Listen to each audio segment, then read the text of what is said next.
Yeah, welcome back to our channel.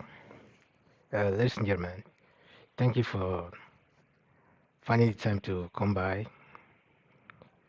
And today we are going to touch on some very basic issues that affects our well-being, our psyche, and that affects everything that we once believed. But as you all know, if you are from Africa, there are a lot of things flying around all in the news. So let me just take you on some of them as it affects you.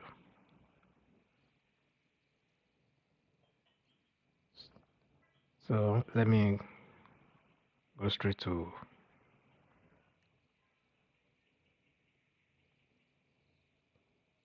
let's say, the one I have here. First of all, for a start, you know, as the affects, this one affects, let's say, Nigeria. So it's about the meeting that the president or the newly selected president of Nigeria, Bola Tinubu, who went to France to meet with some other leaders. But as we now know, that this man only went there and attended the introductory or the opening ceremony of this program and later the closing. So, and some people said he delegated the powers to some other reps, etc. So, because like some pictures that we have here, with issues, details of, let's say, for example, of meeting between Tinubu and the Benin Republic president, and very few pictures of him anyway, as far as that very this is concerned. So NIA speak on court restoring Dauda as Director General. So there briefly, let's see who this guy is.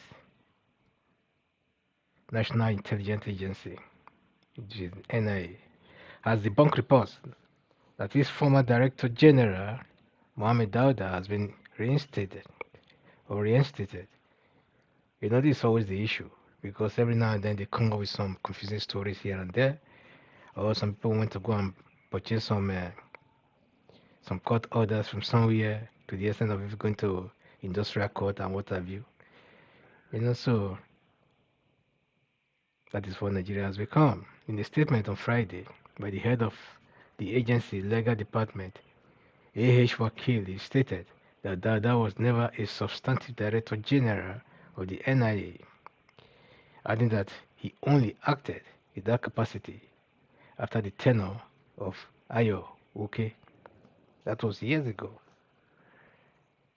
So according to Wakili, the matter decided by the National Industrial, like I said, Industrial Court all the time, and the Court of Appeal, related to the dismissal of Mohammed Dauda as director of NIA for several infractions and breaches.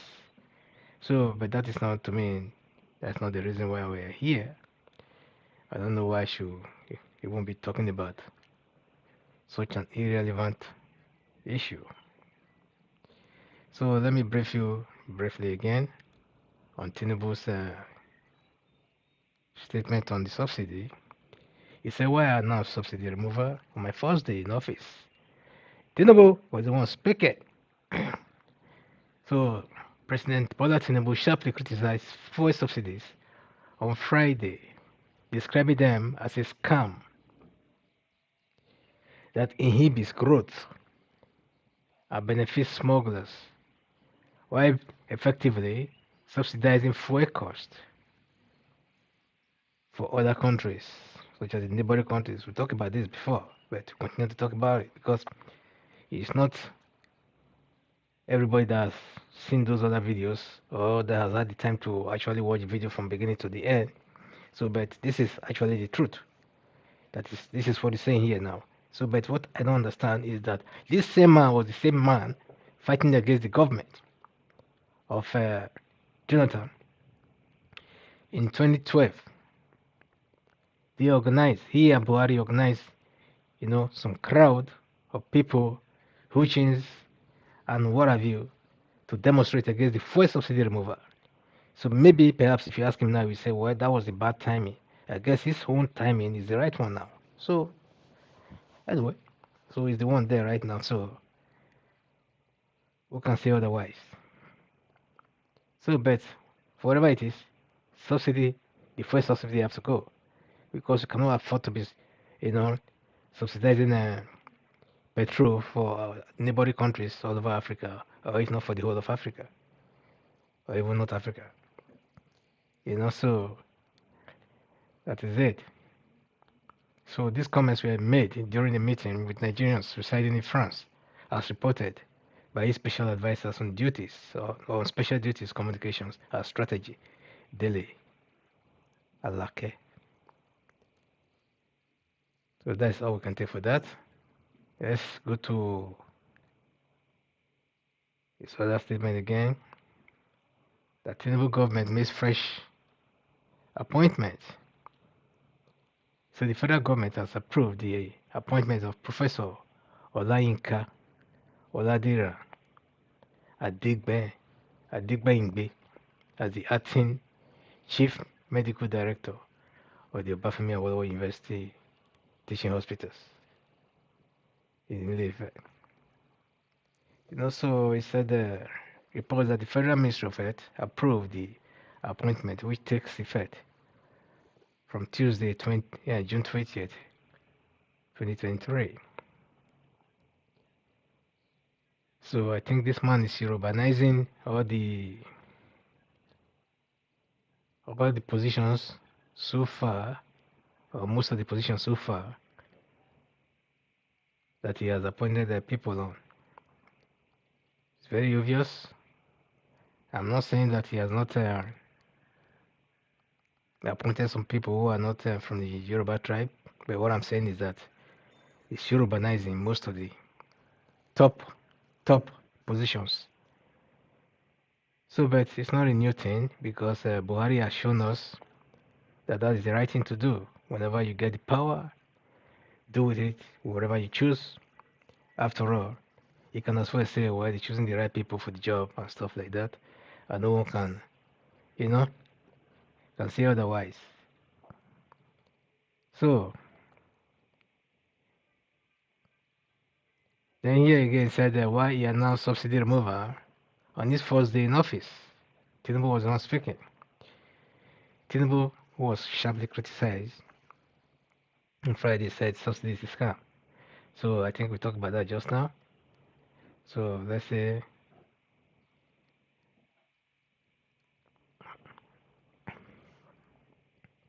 here again he said for subsidy removal, Tinubu reveals when Nigerians will get palliatives. Where would that be? Let's go through it a little bit and see what he has to say there.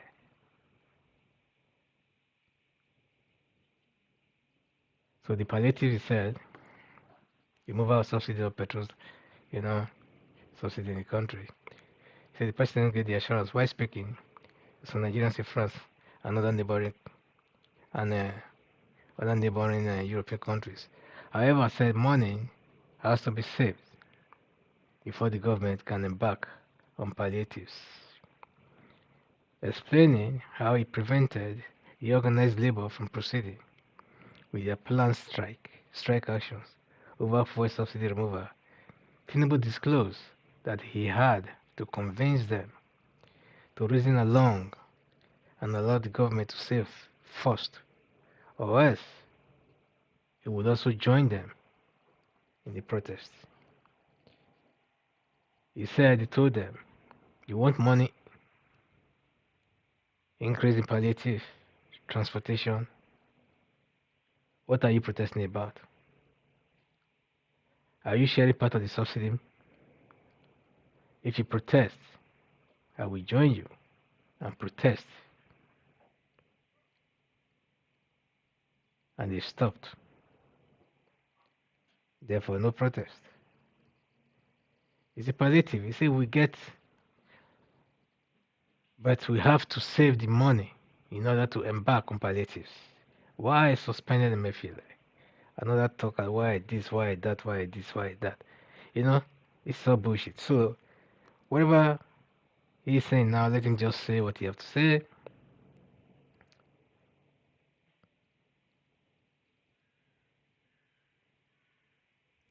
So there's some other guy here, some other people said, Kojo Iweala was attacked, was Nobi Tinubu. I don't know why people like to sectionize things or tribalize things in Nigeria.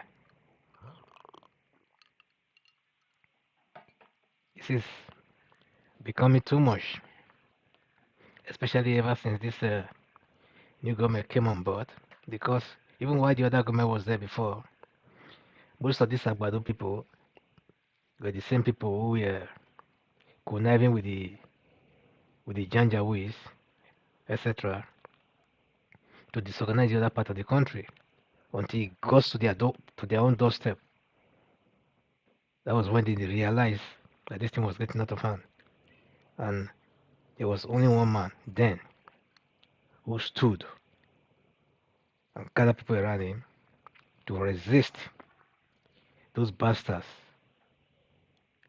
That was the person of Sunday Igboho. So when he started the resistance and stuff, didn't we have police in Oyo or in Nigeria as a whole? We had police, we have army, we have the navies, we have the air force. They never did anything. And this whole thing was happening in the southwest.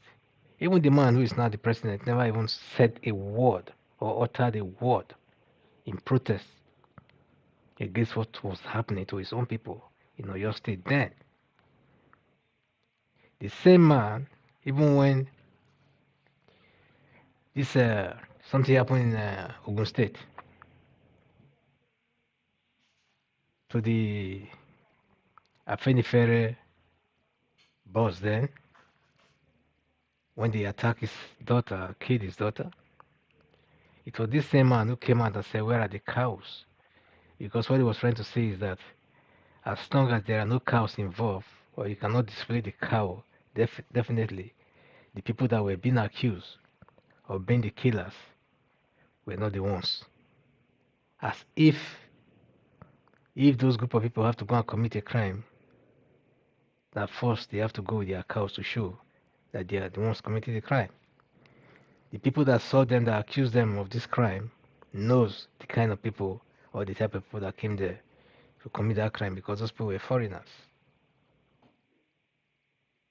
So, but people normally generalize whatever it is, just as if you go to the north, they generalize by calling everybody Nyamiri.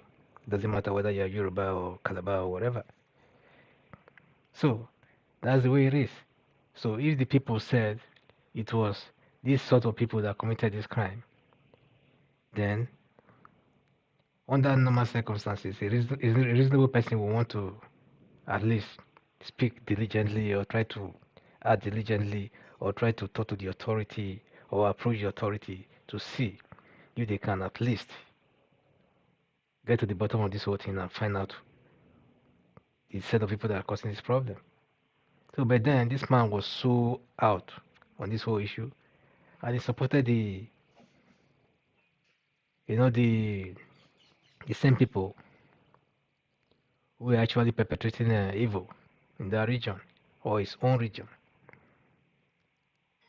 So now they have taken this thing to another level because now their man is there. Everything that somebody else does, especially when that person is supposed to not be a Yoruba person, then that person seems to come under attack. So here you say what they are saying. The Director General of the World Trade Organization, Ngozi Okonjo-Iweala, has come under fire for allegedly snubbing President Bola Tinubu in her social media post, just a post on her social media. It's not like he did it, like it's not being me personally, or like he saw him, you know, somewhere there, you know, at the word there, whatever, and he walked over or walked past him and just went on without any greetings whatsoever. It's just sharing the photos she wrote at the panel in the summit for a new global financing pact in Paris, addressing the issue of the role of trade and trade policy in fighting climate change, poverty, and inequality. With at Matches, Con, Lawrence, Tobias, whatever, you know. So, what they are saying is that he posted some pictures where he showed some leaders. Let's see if we can highlight that.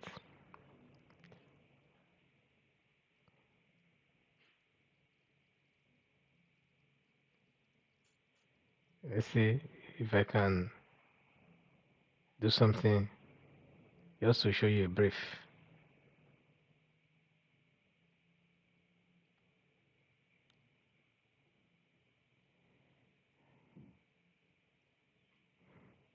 Okay, coming. Just bear with me.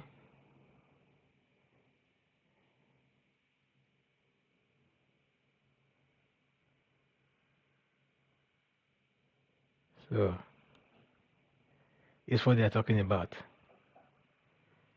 That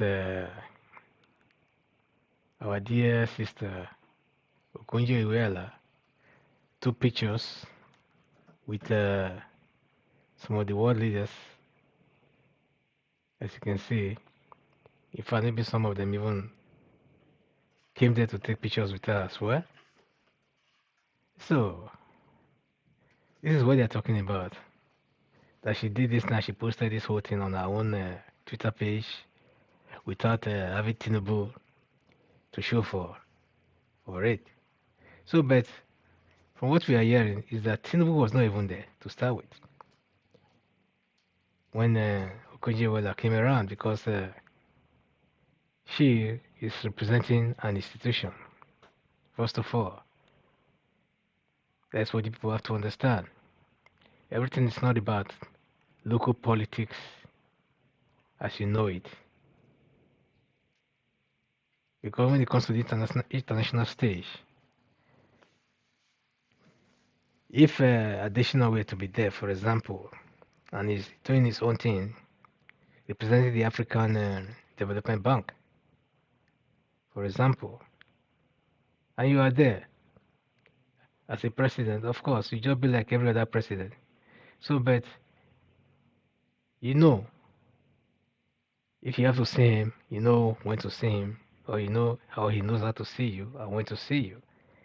You know, because it's like everybody's having their own rooms or their own cabins and stuff like that, where they stop around and meet some diplomats or diplomats come in there to meet them, have a little chat, you know, chit chat or take some photo shots and stuff. You know, so I don't know how they do that because I've not been there before. So, but I know that there are things like that that are always organized for these people to have their own space sometimes. So, but apart from that, this woman was not there for Tinubu. She was there for everybody. And secondly, Tinubu was not there when she came in there. She came in the middle of the whole programs. That's when her own time was scheduled for her to give out or give some speeches or lectures or what she thinks will be done or has to be done. So that's what I know about that. So Tinubu was only there at the opening of this whole session and later at the end of the session. So if this woman was having some other appointment somewhere, I don't think she will have to cancel those appointments Maybe those appointments were even done outside of Paris or outside of France to start with. So I want to know that. But a lot of people likes to always look for one reason or the other to try to castigate, you know, to try to castigate any other person who does not agree to their own point of view for whatever reason. But in the case of Okujo Iweala, she's only now being attacked because she's an Igbo, or she's a Bendel Igbo, not because she has done anything wrong. So but a lot of people realize that. So this one said it would be unwise and arrogant decision, man, if you posted all the pictures of you with other country leaders without posting that of your country, whether you like it or not. Tinubu is the president of Nigeria. Say we are watching you, man. That is his own point of view. Then the other one said, Agbado urchins are crawling all over this tweet, thinking they can blackmail Okujewiela into validating their mandate theft, as usual. You know? So all they can do is just to, try to abuse the Igbos with every little opportunity that they have. So, but this other one realized that Tinubu was not even there in those pictures. Because if Tinubu was there in those pictures, at least he would have shown at the background that Tinubu was there at the background. And what have you. He said, where is Tinubu? Akabolaba. So he just asked me a question rhetorically. So if you know where Tinubu was, why don't you tell us? So the another one said, you Agbado supporters, we accuse whoever it is. Say this is very deliberate. So she taking picture of herself with other people or posting those pictures does not amount to anything that you people are thinking of.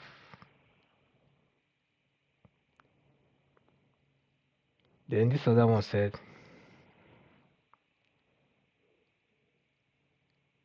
Tinubu was not present during the serious engagements and panel discussions, which was the only time Ngozi Okonjo-Iweala was present.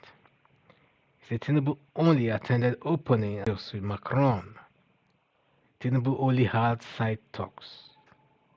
Nobody took him seriously because he understood his limitations. Because like some news that we had before, that Tinubu actually went to France for for his health. And don't forget that before Tinubu went to France, his friend and colleague, a former colleague, Buhari, was already in London, in the UK, some few days before. So some are also suggesting that maybe they also plan to meet somewhere somehow.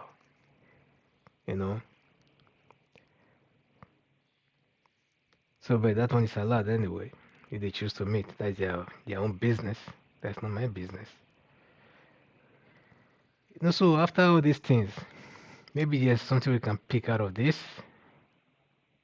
I think so.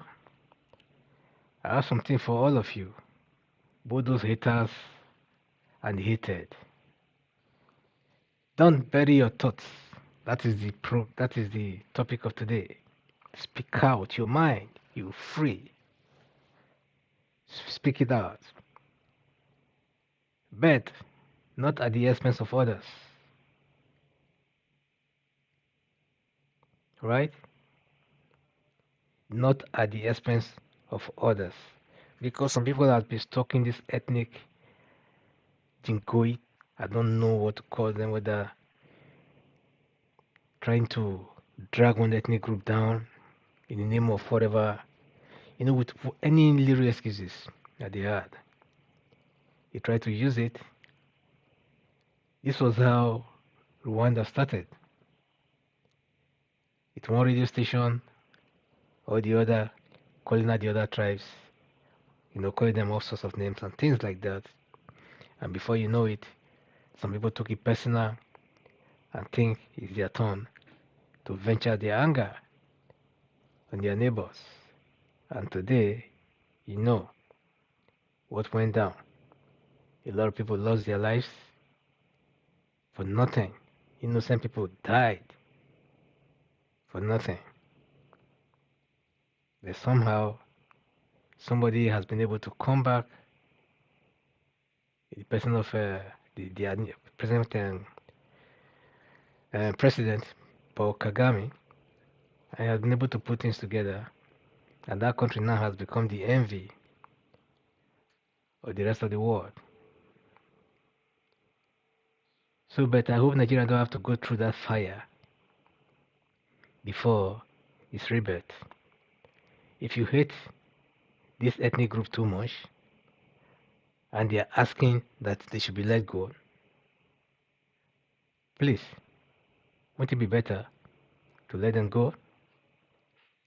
There are countries in Europe that are not up to a million. There are countries in the world that are not up to 300,000 that made a country. Talk of a country that's up to 70 million people. So all this hatred for Igbos, I don't support it.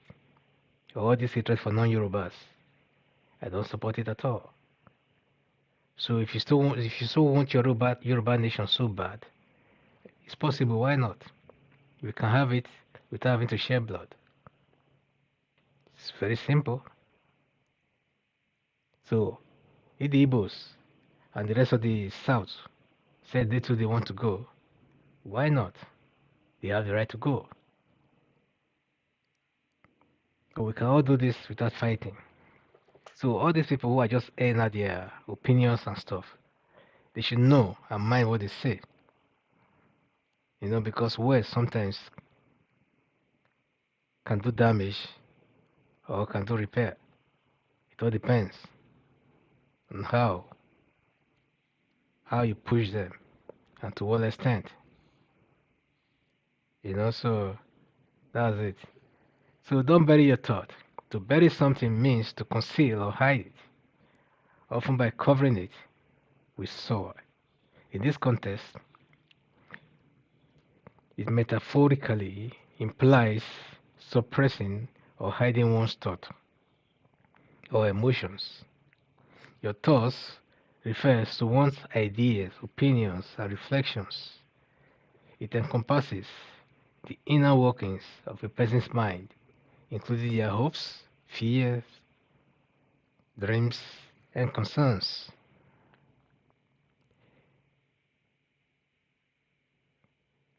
You get that?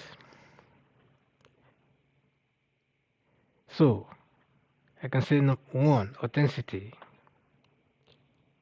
Authenticity, the phrase emphasizes the importance of being authentic and true to oneself by not burying your thoughts. We say or we stay connected to our genuine emotions, beliefs, and desires, which can lead to a more fulfilling and meaningful life. So, if your desires, if all these thoughts that you people are just airing out, actually, to drag the non-Yorubas out of your domain, because as it has happened these few days, just during the elections, the whole thing has shown what the people, or most people in the West, I'm not saying that all Yorubas or all Yoruba speaking people are bad. Never. That's not the issue. But somehow we can see that some politicians or some people are mobilizing a very strong force you know, against the non-Yorubas, and especially, the non-Yoruba speaking people who lives in the West or in the Nigeria. And when you say West, it means Southwest. So that is where the issue is. So ever since you've seen the destruction of businesses, properties that are not owned by the Yorubas, that are owned by non-Yorubas, and you start to wonder what the hell is going on, because a lot of people have never felt like this before. And now after the election again, then this whole thing started happening again in so many other ways. And now these ones are even being done by the government in power, you know, state governments and local governments and chairmen, destroying markets that are not supposed to be destroyed. The same markets, they are the same buildings that were built before that were given CFO and stuff like that.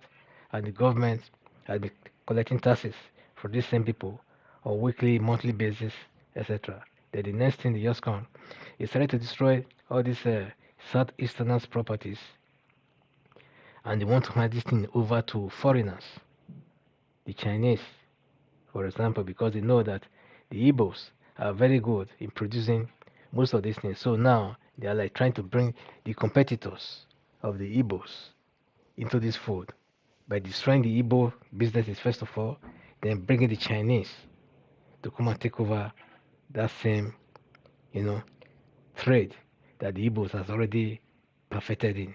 So which means you are taking Nigerian businesses and handing them over to foreigners. So what they are saying is that they prefer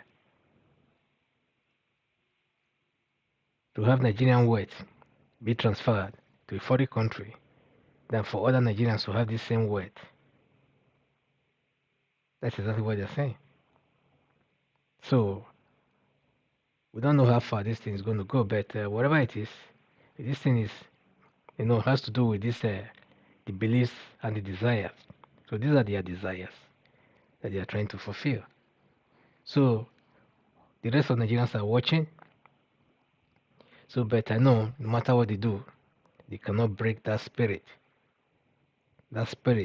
industrial spirit of the average Igbo man, because the Chinese were once like that. They came from that background to get to where they are now, but with the support of their country, of their government.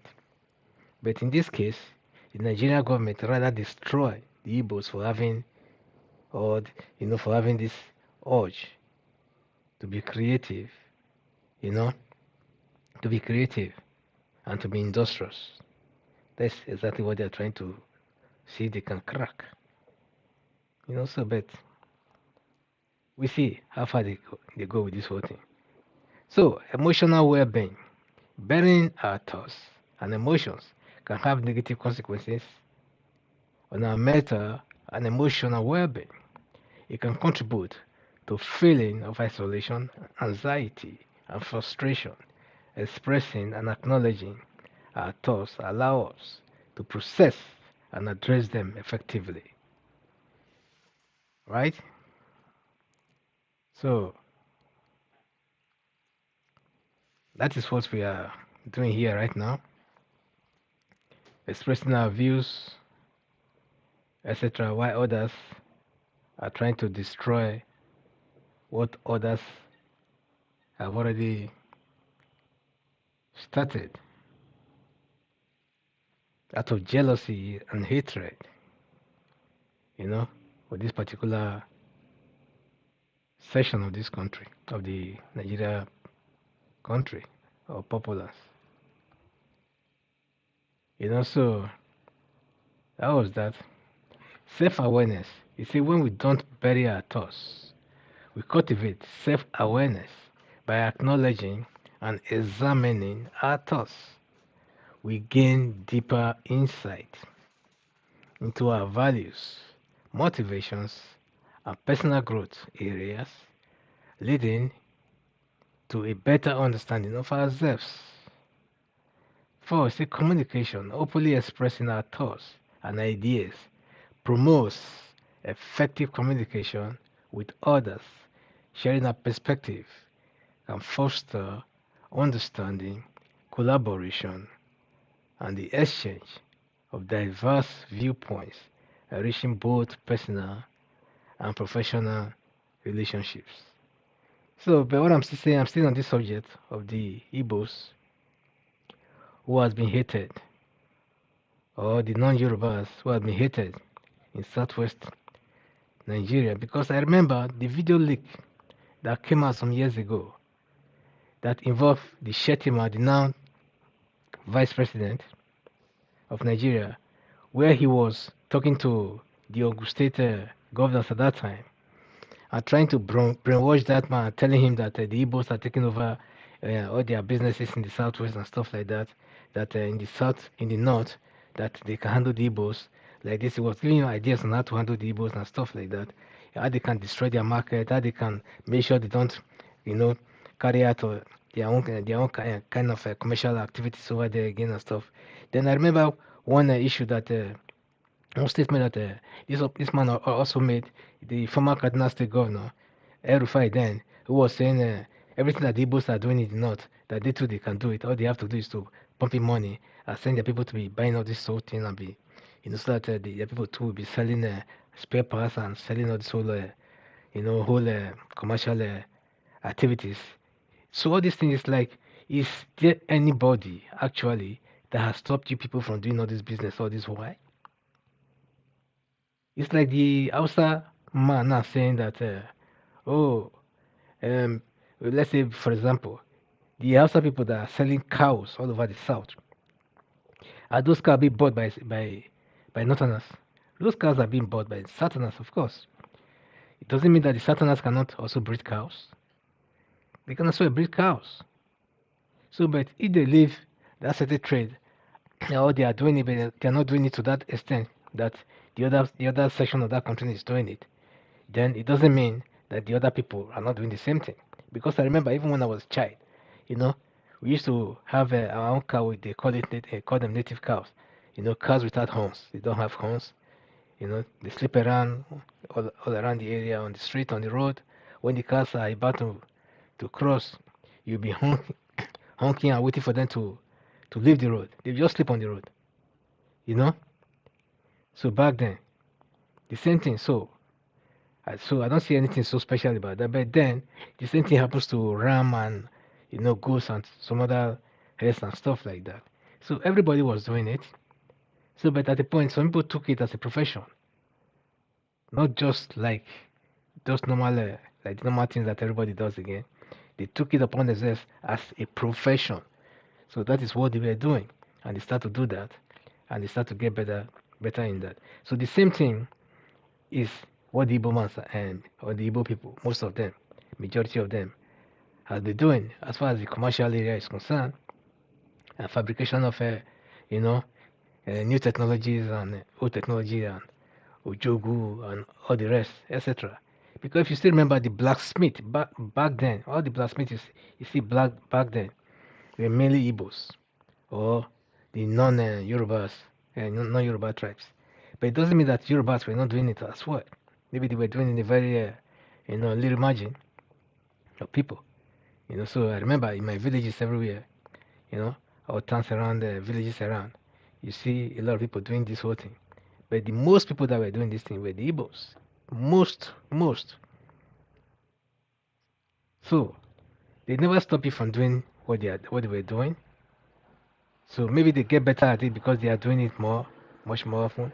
But you have some other alternative and you choose that alternative and you leave that trade for them. So therefore, I don't see any reason why one should be so jealous or envious of his own compatriot when it comes to some silly things, etc. So I don't know where the country is going, but it's good to let out your thoughts, but let the thoughts be, let the communication be positive. So let's not bring these negativities and bad belly and stuff. So problem solving. You see by not bearing your thoughts. By not bearing our thoughts, we invite the opportunity to address challenges and find solutions. Sharing our concerns along with seek support. gain different perspectives, and explore alternative approaches to problem solving, right? So another one said creativity. He said thoughts that are not buried can serve as the seed of creativity. When we express our ideas, we open ourselves up to new possibilities and innovations. It allows for brainstorming, collabo or collaboration, and the exploration of unique solutions, right? So that is that. So empathy and connections. When we share our thoughts openly, we invite others to empathize, to, to, to empathize and connect with us. It fosters a sense of shared humanity and encourages deeper interpersonal connections, right?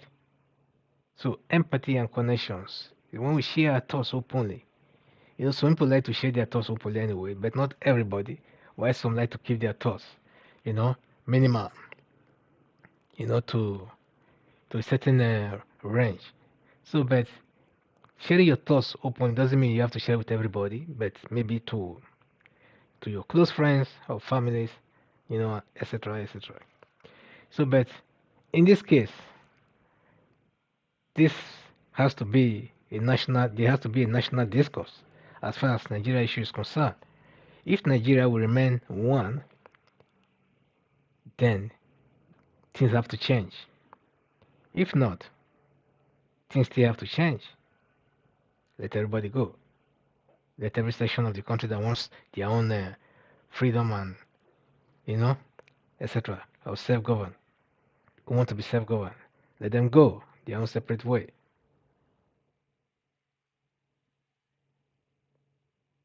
So if the state units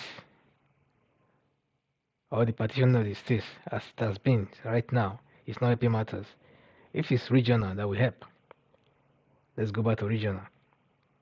If not, the constitution has to be changed to reflect, which means more power has to be given to the states again to reflect the independence of the state because the only good thing that I've seen so far that this present government has done is the is by giving power to the states to generate and distribute their own energy, which I think will really help Nigeria to pick up as a country.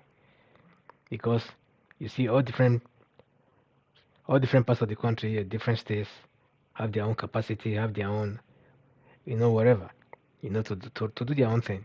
And a lot of people are so much in a hurry, to catch up, with the development in the West. So they don't have time to wait. So while others want to live like they live during the Methuselah years, etc., they want to live like they live 2,000 years ago and stuff like that. They want to live in a cave. They hate development. So you can imagine. So people like that cannot be allowed to drag the rest of the country down simply because they don't want light or they don't want energy. Then they think the other people also we have to live the way they live, or they don't want to wear clothes. Then they don't want the other people also to wear clothes. So that's what we are talking about here. That has been the only thing that we can take away from this present regime so far. You know, so personal growth by not burying our thoughts, we see we create opportunities for personal growth and self-improvement. Expressing our thoughts can lead to self-reflection, learning, and refinement of our ideas and beliefs.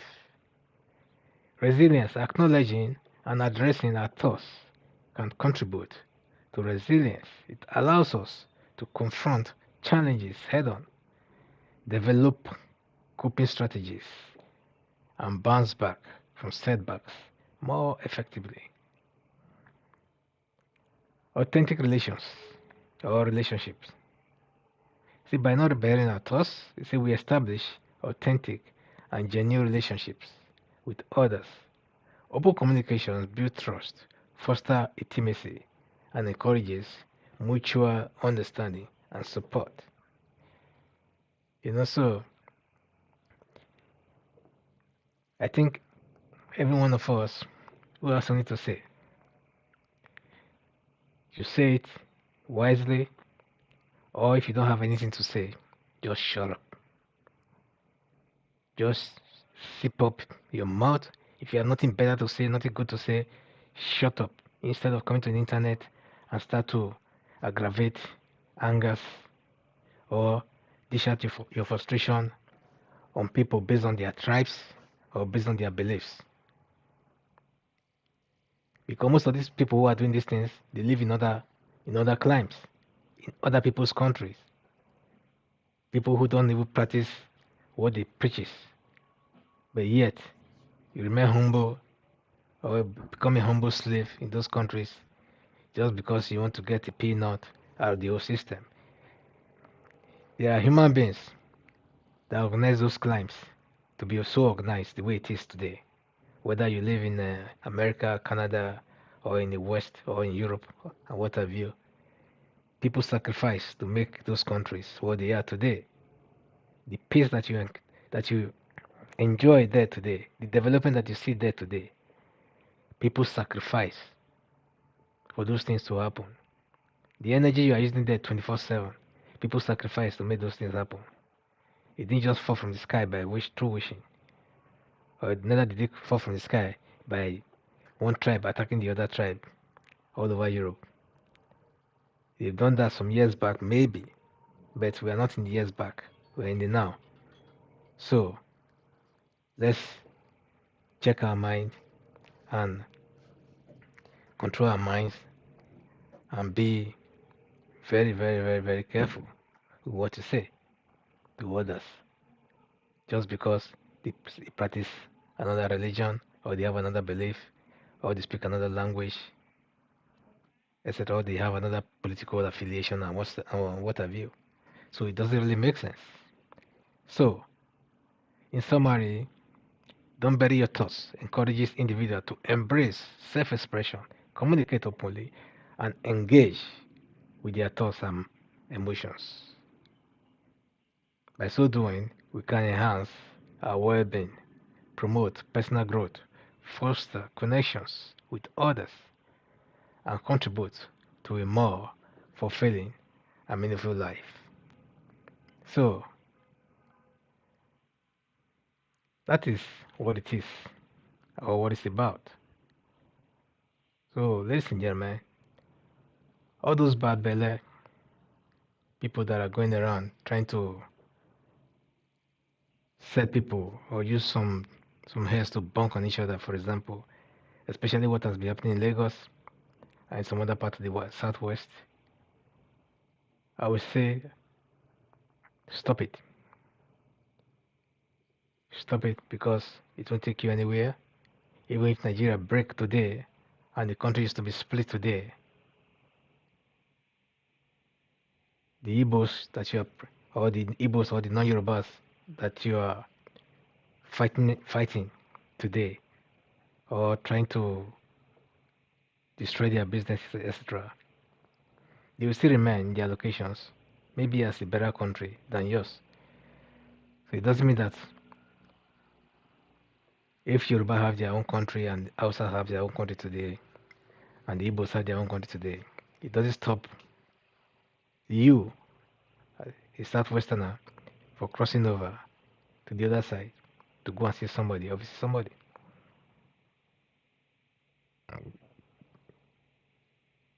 It doesn't even stop you from falling in love with an Igbo girl. Then that doesn't stop the Igbo person from falling in love with a Yoruba. So better. When you create all this hatred here, it might take another 10, 20, 50 years again to erase. And by then you'll be gone. You'll be long gone.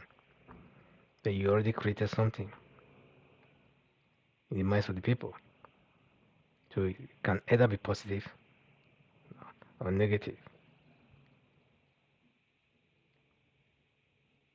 Yoruba is not I mean, the Yorubas has not been known to be like this. Yorubas have been known to be receptive, And the Igbos has never been known to be troublemakers in the history of Nigeria, even before the Civil War, etc. Check it. You find out that the Igbos were not the troublemakers. They were not the people that caused problems. They never caused any problem.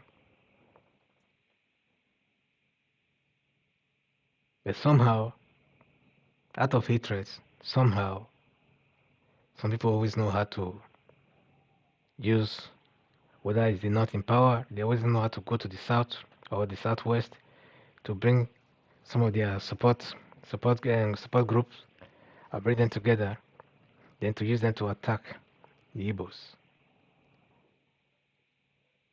Even when Jonathan was there, that was how they were criticizing Jonathan, that Jonathan flooded his government with Igbos, etc.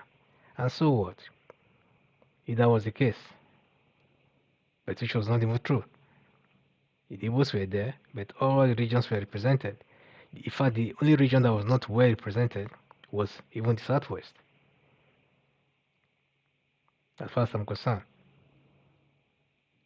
So, but then with that time, I tell one of my friends, I told him, I said, well, Jonathan has made a very big mistake because, first of all, instead of him to even unite the whole of the South in his government, in his cabinet, he was busy bringing the Northerners into his cabinet. And I told him that the Northerners would be the ones to betray him later. And that was what happened. All the North did then was just to go to the Southwest again, call some of their so-called this thing, allies. I told them what to do. And they came together, then they attacked him from here and there. Before you know it, a central bank governor that was even placed there by Jonathan himself came out with false narratives of so many things, then was shouting that when he was missing, then when he was asked again to come out, tell the parliament how the money missed, then he started saying something else. That was the beginning of the whole thing. So meanwhile, he was financing the other political party, etc. So you see, this whole thing has happened on so many occasions. Igbos are not the Boko Harams. Igbos are not the ones that have exploited Boko Harams or that have been throwing bombs all over the place. We know who those people are. We know the station they are coming from, that they are coming from the north. So, but yet, the Yorubas would rather prefer these people to be their friends rather than the Igbos. So it was only when they started killing Yoruba people in the southwest that they started to make noise. Now that they are there, let's see how far they can go. If they make a deal again with Shetima, and let Shetima make a deal with his boys, the Boko Haram, etc. Because after all, Shetima was one of the Boko Haram sponsors, if not the originator of Boko Haram himself. So now it's the vice president. Let's see the kind of day they are going to strike. Maybe they're going to do some kind of backyard kinds of this ceasefire bullshit. Then they wait again till when the election is about to slip out of their hands, then they start to throw bombs again. We can never tell. So, but whatever it is, ladies and gentlemen, let the West be West, let the East be East, and let the South be South. So let every Yoruba man know that the Igbo man is not his enemies. And I know that the Igbo man has already known that before. But every now and then, while they are trying to forget this thing, then the Yoruba man always come again with another thing to try to drag everybody down. As far as I'm concerned, when the Yoruba man say Igbo, they mean non-Igbos. They mean non-Yorubas, which means Calabar, Edo, Delta, Cross River, and what do you say, every other section that is in non-Yoruba state. So what I'm trying to say here is that Yorubas, those group of Yorubas who are fanning these embers of fire, are looking for trouble. When the trouble comes, it will definitely consume them because they won't be fighting the Igbos alone. They should just know that. You should know your border and draw the border, draw the boundary, even inside that window, because There are people you don't even regard as Yoruba, is even inside that window and what have you. So you'll be the one that be encircled. And the ones you call your brothers in the Kwara state don't even consider you also as their brothers. So I don't know the kind of problem that they are breeding. So, but to me, it's not a good thing. I'm not accusing every Yoruba man. I'm accusing those people who are breeding this kind of Yoruba nationalism in the name of Yoruba nationalism and try to divide the Yorubas who are liberal as not being real Yorubas, and why the other ones whom are calling themselves core Yorubas are the extremes or the extremists of the Yorubas, the skinheads. So maybe we bow their head more and skin it so that they can get some sense. So, but in the meantime, fingers crossed and hope one of these days justice will reign, a new ray will fall, a new sunshine will rise, and smiles will be stored on the mind of the faithful. So, ladies and gentlemen, thank you and thank you all for passing by. Give us a thumbs up, share our videos, and let it go viral. Thank you very much.